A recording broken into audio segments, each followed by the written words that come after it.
Bueno, entramos a la recta final de Letra y Calle. Tu respuesta, querido Mauricio. Es una buena pregunta. Habría que rastrear la respuesta si es que nos vamos a referir a Zavaleta, en su obra, digamos, textualmente. Por otro lado, eso abre una pregunta mucho más general, que es en qué medida las categorías de Zavaleta, desarrolladas hasta su muerte, Zavaleta muere el 84, en diciembre del 84, hasta qué medida sus análisis, que son análisis siempre concretos, referidos a coyunturas históricas concretas, pueden seguir sirviéndonos hoy. Entonces, muchas de sus categorías, yo creo, si es que las tomamos en serio, yo creo que deberíamos, porque son de gran riqueza, deberían ser retomadas en función de su posible utilidad en el análisis de la historia posterior a 1984. Y claro, una de esas preguntas es esta, por un lado, caracterización de las masas bolivianas con su tendencia a cierto maximalismo, ¿no? Que definido muy sencillamente es el hecho de que, ¿no?, hasta las últimas consecuencias y pedimos el cielo, digamos, ¿no? Y tumbamos a los presidentes. Claro, el gran ejemplo de Zavaleta es el llamado de Túpac Katari a abolir el pan, digamos, porque es español. Entonces, ese es el maximalismo. Por un lado eso. Aunque salía con casaca española al claro, cerco, ¿no? Es claro, el fenómeno y es siempre mucho más complejo. Vicerrey. Y por supuesto, ¿no? Y por un lado hay eso, y por otro lado hay este Estado, ¿no?, que no lee generalmente bien a la sociedad de la que supuestamente es una expresión, y un poco de ahí surge la noción de este Estado aparente, que es una de las formas de Estado débil o Estado no del todo formado. De hecho, cuando habla de Estado aparente, Zavaleta dice es un Estado incierto, en el sentido en que no se autodetermina del todo, ¿sí?, supuestamente, y relaciona el concepto de Estado aparente con el concepto de semicolonia en Lenin, claro, ¿no?, que dice, en las colonias, bueno, los extranjeros controlan el territorio, la población y el poder. En las semicolonias, supuestamente, no hay un control local del territorio, la población, pero no del todo. Y ese no del todo es ese Estado que no lee a la sociedad que representa, no se comunica muy bien con ella, las mediaciones no funcionan, ¿no?, entre la sociedad y el Estado. Entonces habría que ver si hay una relación entre la riqueza, aunque es una riqueza de doble filo, ¿no? Porque es maximalista y el maximalismo no conduce a proyectos políticos. O sea, no se puede construir una sociedad a partir de la abolición del pan, por ejemplo. Sí. Sobre todo en la boliviana, digamos que las marraquetitas son como, imagínense, ¿no? Hay eso, ¿no? Y por otro lado, estos estados que son siempre débiles, él distingue el estado aparente y otra categoría, el estado instrumental, que es más bien ese estado que sirve de para... oligarquías, de las oligarquías, que sirve para mantener funcionando a las empresas mineras, más o menos, y que no son expresión de la sociedad a la que representan. Muy bien, maximalismo de masas, interesante, y la relación de estado aparente. Sí. Ahora entremos a la última parte, querido Mauricio. A ver, lo de Abigarrado me da la impresión, para darte después la palabra a ti, se pone mucho, voy a ser un poco provocador, pero se pone mucho de adorno de ciertos textos y no se entiende el concepto. Yo lo que entiendo de Abigarrado es, como te digo, a ver, la capacidad, o más bien la incapacidad que tiene la superestructura política en un enorme déficit de articular políticamente el Estado a una formación económica social tan diversa, ¿no? Existen pequeños campesinos, cocaleros, por ejemplo, articulados al mercado, comunarios de Chachacomani, que es otra cosa, aunque tengan el mismo horizonte cultural, material y económica y productivamente son otra cosa. Pero también hay cazadores recolectores, ¿no? Digamos los Guagnayek y los Chimanes, bueno.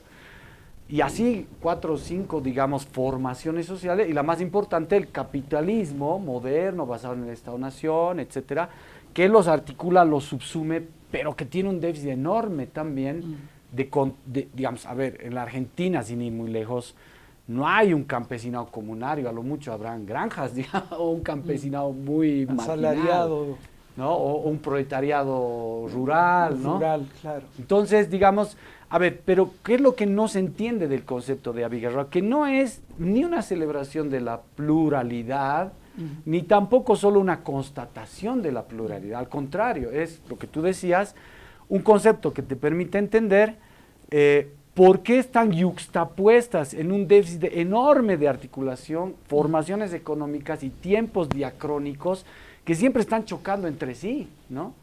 Y hasta colapsan a veces, ¿no? Por eso es que la crisis como método es clave en esta cuestión. Y solo te pongo un ejemplito, porque yo mucho tiempo he vivido en la periferia de La Paz, hasta en tiempos festivos colapsan, Mauri. O sea, por ejemplo, saliendo a Palca, que se llama Ovejuyo, Chasquipampa, se toman la avenida y todo el sábado y el domingo colapsa, porque sus tiempos festivos son así. La gente que ha llegado del campo, comunarios campesinos, se toman la avenida de Ovejuyo y chao. Entre los más urbanos, castellano hablantes y mestizos, para decirlo de alguna forma, están horrorizados y están odiando todas esas estructuras festivas. Lo pongo así como ejemplo porque no solo es productivo, sino festivo, consultivo, político. Las estructuras políticas colapsan entre ellas también. Ese es el concepto de Abigarrado. ¿Cómo lo complementas, Mauri? O sea, habría que tratar de situarlo en unas tradiciones más largas, ¿no? Por un lado, partiendo del presupuesto, que es un presupuesto en Zabaleta, que el capitalismo, lo que otros llaman modernidad o modernización, es exactamente lo mismo. El capitalismo es una forma de unificación de la sociedad, ¿sí? Esa unificación, además, añade Zabaleta en algún lugar, es nacional, nos guste o no nos guste, ¿no? Porque hay, digamos, una cierta alergia a los nacionalismos en cierta intelectualidad. Esa forma de unificación es nacional. Frente a eso, países como Bolivia son países profunda e intensamente heterogéneos socialmente. Y esa heterogeneidad es un tema que ha dado lugar, que no es exclusiva de Bolivia, o sea, no habría que pensar que eso es un excepcionalismo boliviano. Todas las sociedades son heterogéneas, pero me imagino hay niveles de heterogeneidad, por un lado, y por otro, en Latinoamérica son particularmente heterogéneas. Claro, digamos, Guatemala, Perú, Bolivia, claro, Ecuador, digamos. Claro, ¿no? Y el concepto de abigarramiento de Zabaleta se inscribe en esa tradición que desde un punto de vista más político, económico, pero también cultural, tratan de pensar en posibles metáforas o imágenes de la heterogeneidad social en sus países. Y ahí surgen todos esos. El concepto de mestizaje no está muy lejos, el de interculturalidad, etcétera, el de heterogeneidad no dialéctica de Cornejo Polar en el caso peruano, que es en realidad se copia la conceptualización de Zabaleta, o sea, de hibridez en García Canclini, en realidad todos esos, el de Locheje en Silvia Rivera Cosicanqui, todos esos conceptos apuntan a tratar de darle una imagen a esa heterogeneidad. En Zabaleta esa imagen viene de la geología, como muchas imágenes de análisis social en la tradición histórica boliviana. Una consulta ahí para crear un poco más de picantura en el asunto. Sí. ¿No viene de Leopoldo Sea, de toda esta tradición, digamos, de haber un culturalismo, digamos, a ver, telúrico le llama a Luis Tapia, ¿no? Un culturalismo telúrico de su origen. Divide bonito, digamos, el arribo al nacionalismo, claro, un momento, y la salida del nacionalismo. ¿No es de ahí, de Sea, de la raza cósmica y de todo el... No, yo creo que sale de una... O sea, en concreto yo creo que lo de Abigarrado en Zabaleta sale en relación a su debate con el trotskismo y la noción de poder dual. Claro. Eso es mucho más restringida y un poco el triunfo de la noción de abigarramiento es que se desprende de ese culturalismo. Claro, pero tampoco llega a decir capitalismo atrasado de economía combinada, claro, pero es una emulación de eso. Claro. Qué interesante. Claro. Entonces, y lo abigarrado en geología, así muy científica y concretamente, son formaciones geológicas en que hay diferentes estratos. Y no convergen, son diacrónicas. Hay una ruptura. Ahí es la cede el terreno, se rompe, y de repente terminamos con realidades en que coexisten diferentes estratos al mismo tiempo. Entonces hay una forma del abigarramiento, pero es una forma de la desarticulación. Y eso es precisamente la razón por la que abigarramiento no es un concepto celebratorio. No es, ay, qué lindo, somos abigarrados, sino qué problema, somos abigarrados. Claro. Ese es un hecho. No, claro, porque el 90% de la gente lo pone así, qué lindo, claro, somos abigarrados, somos diversos. Medio de lo plurimulti, ¿no? Sí, exactamente, de pero quimlica, liberal. Las formas en que esta sociedad no es unificada. Y esa unificación se da, y por eso la centralidad de lo político, de lo superestructural en Zabaleta, que es Gramsci, ¿no? Que es Gramsci, se dan en lo político.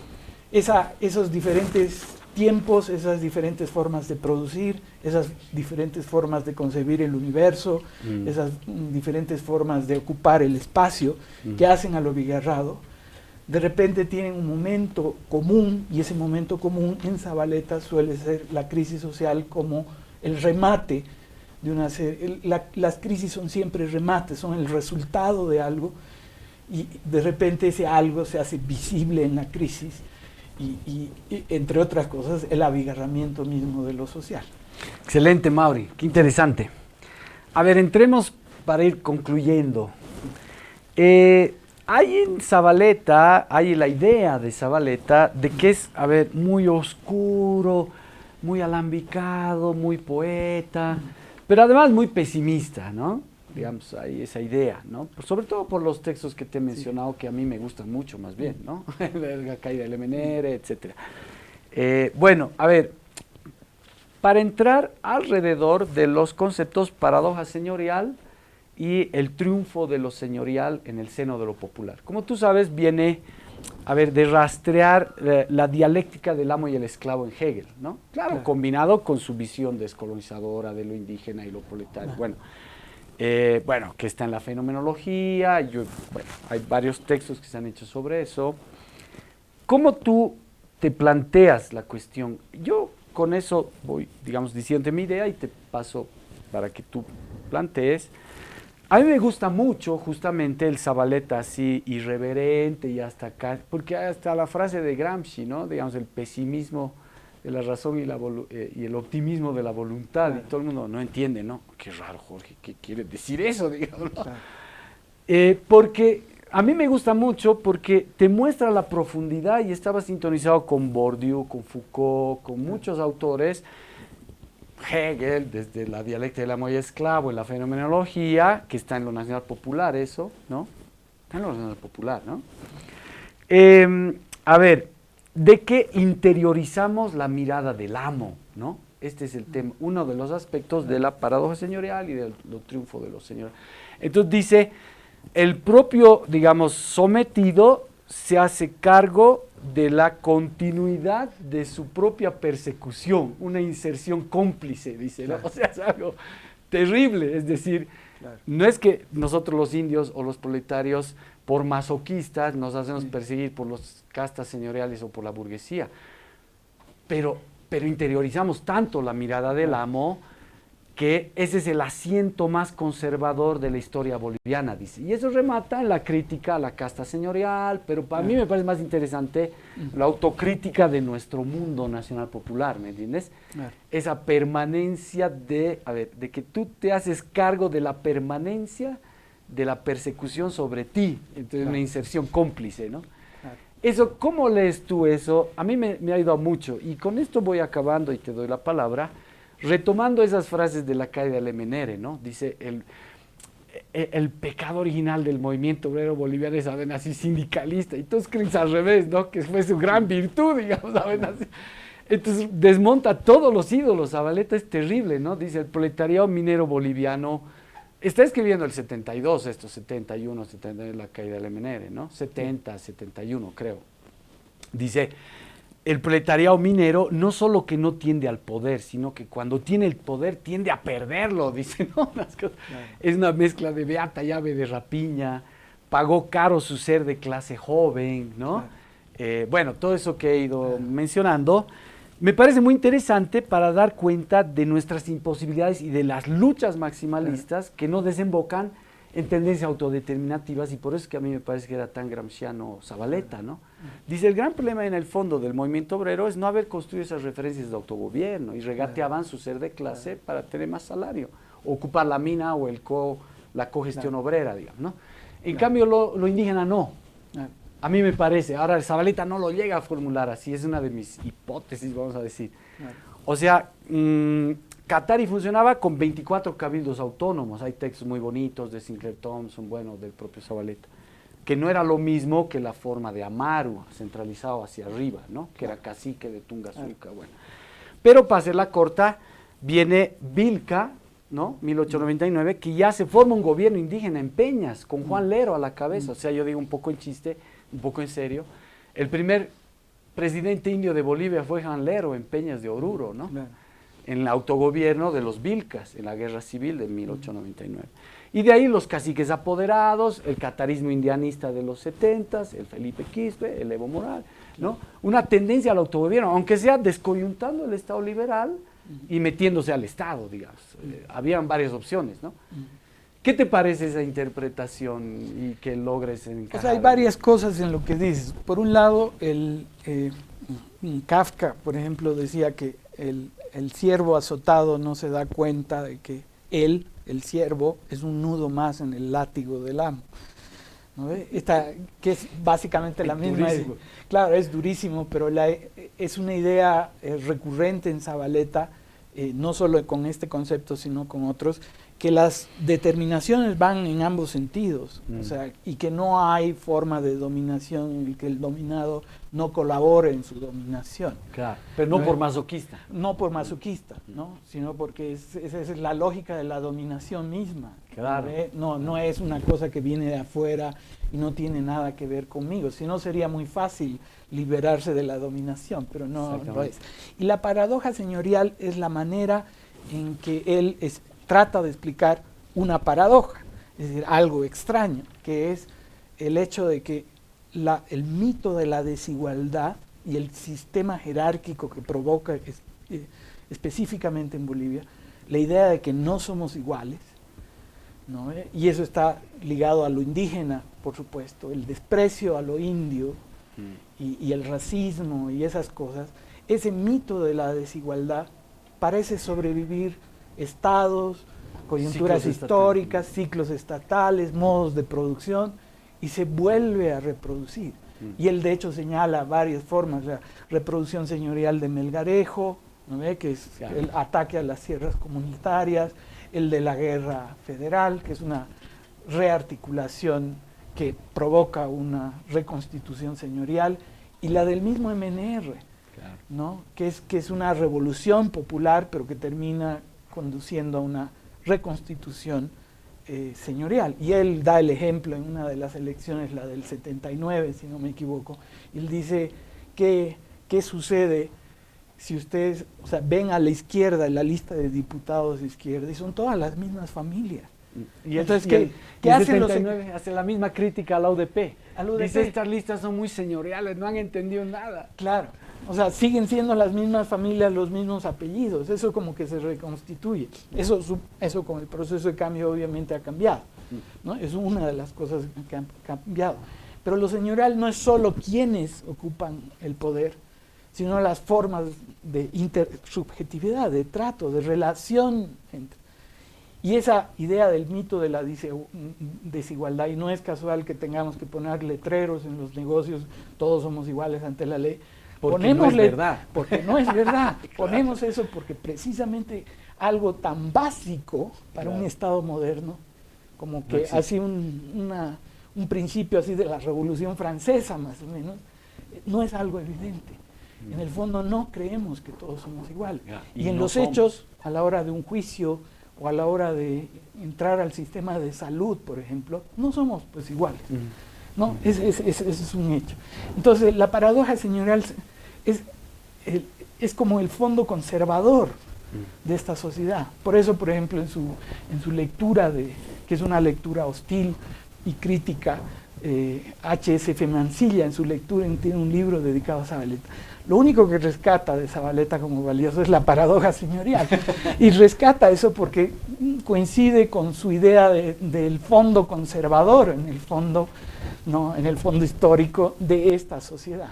Claro, aunque Zavaleta claramente retoma, digamos, la idea de pueblo enfermo de Arguedas, pero lo traslada a la casta señorial, ¿no? Dice claro, la casta enferma, no el pueblo enfermo. Que ese es su que está interesantísimo. Que ese es su nacionalismo, ¿no? Eso, o sea, eso como que él retoma. O un marxismo anticolonial también, ¿no? Sí, pero que viene de una tradición muy boliviana, muy rica, muy que es la de Montenegro, que también sí, a la hora de hablar de patologías, porque son patologías, ya no habla del pueblo enfermo, sino de la casta señorial como una, ¿no? Que es una casta esquizofrénica, dice Montenegro, sí, que ama lo que odia. Sí, claro. No, esa idea de, sí, sí, ¿no? Sí, de que ama al país, pero al mismo tiempo lo odia profundamente, esa especie de esquizofrenia y división, habla de una especie de psicologización precisamente del dominio, del poder y de las castas dominantes. La paradoja señorial es eso. Entonces, cuando los movimientos populares triunfan, parte de la paradoja es que como que se reconstituye otra vez lo señorial en el seno. Claro. Se termina eligiendo, por ejemplo, en elecciones a miembros de la misma casta, etc. Claro, y en el 52 el ejemplo sería, por ejemplo, la idea de Zavaleta, de que el proletariado renuncia al poder y no ve... cede como la dirección. Claro, cede a la pequeña burguesía que tenía apellidos señoriales, digamos, por eso sí, estaban hechos para mandar. Que es una burguesía sin muchas ideas burguesas, por exactamente, otro lado. Dices eso es parte de lo señorial. Exactamente. O sea, es la incapacidad de las élites de ser burguesas. Exactamente. Porque ahí un burgués parte de que todos somos iguales ante la ley, al menos formalmente. Exactamente. Entonces, claro. Entonces dice, el Estado burgués nació antes que la burguesía y era una pequeña burguesía lánguida que casi ni siquiera quería ser burguesía, dice, ¿no? Pero eso determina también después el alejamiento, digamos, del sector campesino, porque el campesino se alía al Estado en vez de aliarse al comando obrero. Claro. Entonces rompe ese marxismo también fósil de que siempre hay alianza obrero-campesina o cosas así, ¿no? En todo esto el concepto de articulación hegemónica o el de crear, digamos, estas articulaciones de grupos diversos como la única forma de transformación de la sociedad es, creo, fuerte en Zavaleta y por eso sus objeciones a Cattari, que es un proyecto así maximalista, pero que él no ve como una posibilidad de reconstitución del Estado, a no ser una versión así medio de novela de Alison Spedding, ¿no ve? Claro, por eso habla de Amaru, dice eso es más democrático para claro, todo es un proyecto Perú, de poder, digamos, ¿no? En cambio el otro no, ¿no? Y eso sucede con las clases también, claro. O sea, mientras la clase obrera no salga de sí misma y solo vele por sus intereses sindicales, gremiales, corporativos, no va a haber proyecto de, o sea, de reforma del país, digamos, de transformación del país. Sí. Y siguiendo en historia, también cuando habla de los 12 años señoriales del Cusco, siendo indígena tampoco tienes garantía de no ser colonial. O los hermanos Rodríguez. O señorial. Claro, los señorial. Claro. En los indígenas del Cusco. ¿no? Claro. O los hermanos Rodríguez en la época de Cattari en Oruro, que eran cataristas y eran españoles. ¿no? Claro. Entonces es muy interesante este tema político de la paradoja señorial. Claro. Bueno, una buenísima conversación, querido Mauri. No sé si quieres decir algo más para concluir nuestra sesión sobre Zavaleta. No, simplemente que yo creo que como queda claro en el interés que los dos tenemos en Zavaleta y en las categorías que propone y en los ejemplos que da, yo creo que Zavaleta es un autor que todavía podemos seguir leyendo, o sea, se lo puede leer históricamente, ¿no? Por su lugar central, yo creo, en la historia del ensayo en Bolivia, ¿no? Y estaría junto, no sé, yo creo, Gabriel René Moreno, por el lado conservador, el escritor que Zavaleta más admiraba, ¿no? Sería el equivalente en el siglo XIX de Zavaleta en el XX, ¿no? Nuestro ensayista más importante. Pero es un ensayista importante, igual que René Moreno, porque mucho de lo que propone está vivo, sirve para pensar, son categorías con las que podemos dialogar para hablar del presente, para hablar de esta coyuntura, para hablar de la coyuntura del 19, ¿no? Golpe masivo, fraude, no importa, digamos, ¿no? Que es un poco las categorías, las etiquetas a veces nos hacen evitar la discusión de cómo pasan las cosas, y yo creo que Zavaleta siempre está concentrado en la especificidad de cómo ocurre la historia. Y en ese sentido es un historicista radical, ¿no? Radical, sí. Bueno, querido Mauri, muchas gracias.